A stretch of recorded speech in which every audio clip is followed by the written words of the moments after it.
Udjenza Ġenerali tal-Papa Franġisku l-4 ta' Mejju 2022. Cari fratelli e sorelle, Eżis Ħuti, l-Għodwa tajba.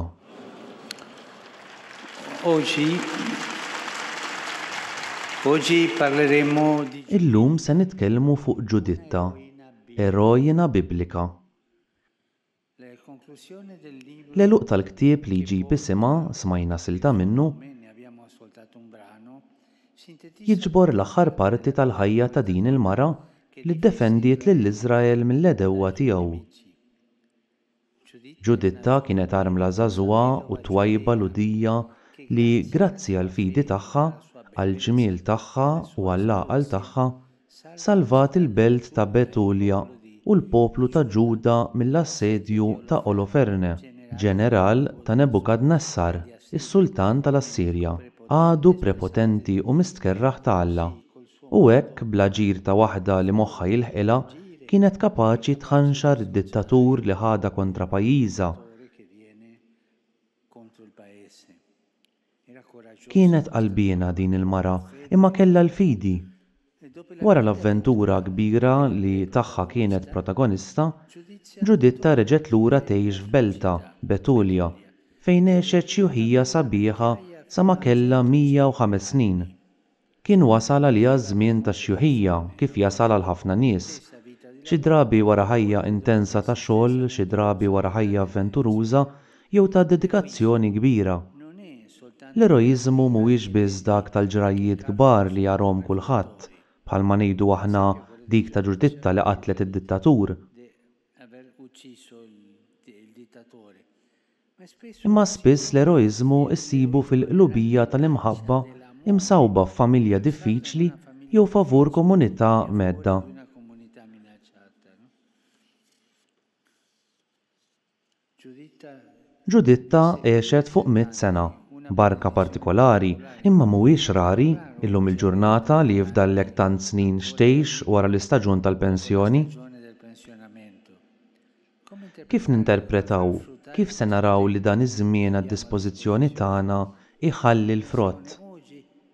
Jiena llum ħireġ bil-pensjoni u fadalli ħafna snin u x'nista' nagħmel? F'dawn is-snin kif nista' nikber?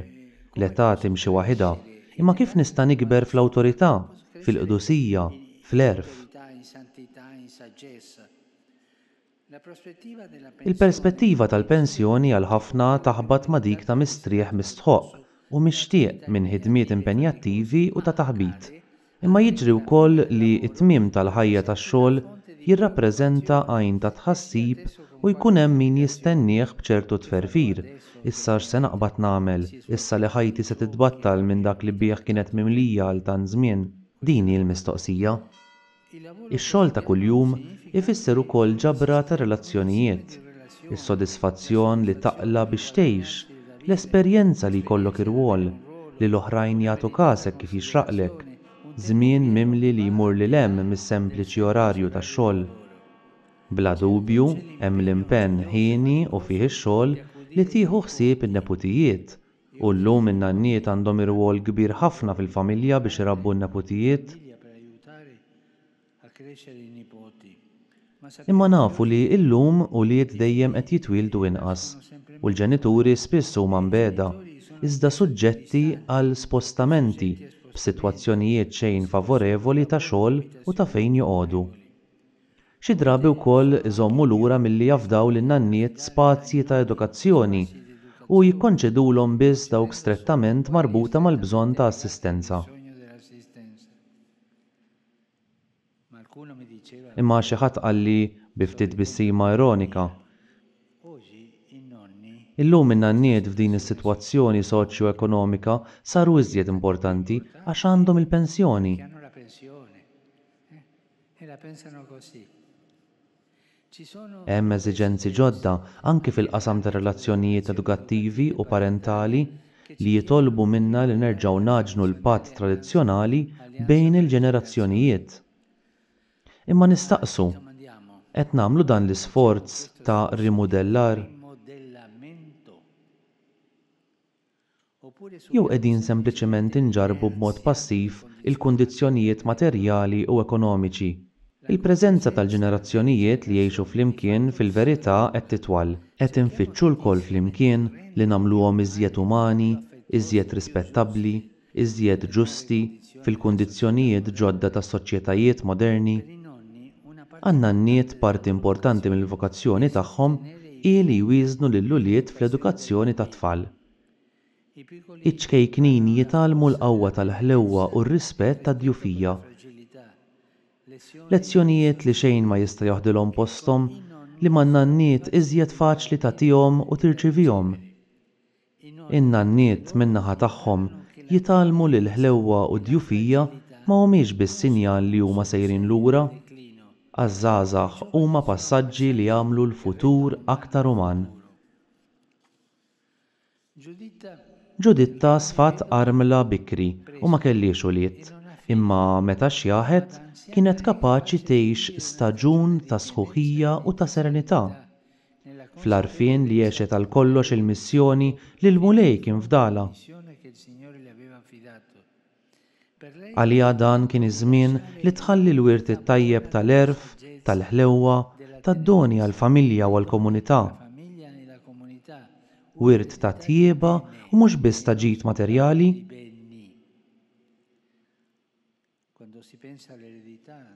Meta naħsbu fil-wirt ħafna drabi naħsbu fil-ġid materjali u mhux fit-tajjeb li jkun sar fix-xjuħija u li ġie miżruħ dak il-ġid li hu l-aqwa wirt li nistgħu nħallu.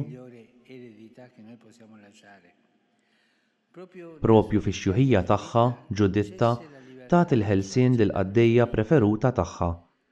Dan hu sinjal ta' ħarsa attenta u umana fil-konfront ta' min kien qrib tagħha. Din il-qaddejja kienet akkumpanjata fil-mument ta' dik l-avventura biex tirbaħ lid-dittatur u taqtalu rasu. Meta nixjieħu nitilfu xi ftit mill-vista imma l-ħarsa ta' ġewwa issir iżjed penetranti, naraw bil-qalb. Insiru kapaċi naraw l-affarijiet li qabel kienu jaħarbulna. Ix-xjuħ jafu jħarsu u jafu jaraw. Ekku, il-mulej ma jafdax it-talenti tiegħu biss liż-żgħażagħ u lil min hu b'saħħtu, għandu għal kulħadd, bil-qies għal kull wieħed, anki għax-xjuħ. Il-ħajja tal-komunitajiet tagħna għandha taraf tgawdi t-talenti u l-kariżmi ta' tant anzjani li għar-reġistru ċivili huma diġà pensjonanti, imma li huma għana li għandna nivvalorizzaw. Dan jitlob min-naħa tal-istess anzjani attenzjoni kreattiva, attenzjoni ġdida, disponibilità ġeneruża. Il-ħiliet ta' qabel fil-ħajja attiva jitilfu l-parti tagħhom ta' obbligu u jsiru riżorsi ta' għotja, jgħallmu, jagħtu pariri sewja, jibnu, jikkuraw, jisimgħu. Preferibilment favur dawk l-aktar żvantaġġjati li ma jifilħux iħallsu għall-edukazzjoni jew huma mitluqa għas-solitudni tagħhom. Ġuditta ħelset lill-qaddejja tagħha u kienet attenta għal kulħadd. Bħala żagħżugħa kienet rebħet l-istima tal-komunità bil-kuraġġ li kellha. Bħala anzjana immeritata għal ħlewwa li biha għaniet il-libertà u l-imħabba tal-oħrajn. Ġuditta mhijiex pensjonanta li tgħix fil-melankonija l-vojt tagħha. Hija anzjana appassjonata li timla bid-doni iż-żmien li Alla jagħtiha. Jiena nirrakkomandalkom f'xi waħda minn dawn il-ġranet aqbdu l-Bibja u sibu l-ktieb ta' Ġuditta. Qasir ħafna, taqrah ma ddumx 10 paġni kollox mhux iżjed. Aqraw din l-istorja ta' mara qalbiena li tispiċċa hekk bil-ħlewwa, bil-ġenerożità, mara ta' kalibru kbir. U hekk nixtieqhom jien lin-nanniet tagħna, kollha hekk, qalbiena, orrief li jħallulna l-wirt mhux tal-flus, imma l-wirt tal-erf, miżruħ fin-neputijiet tagħhom. Seminata nei suoi nipoti. Grazie.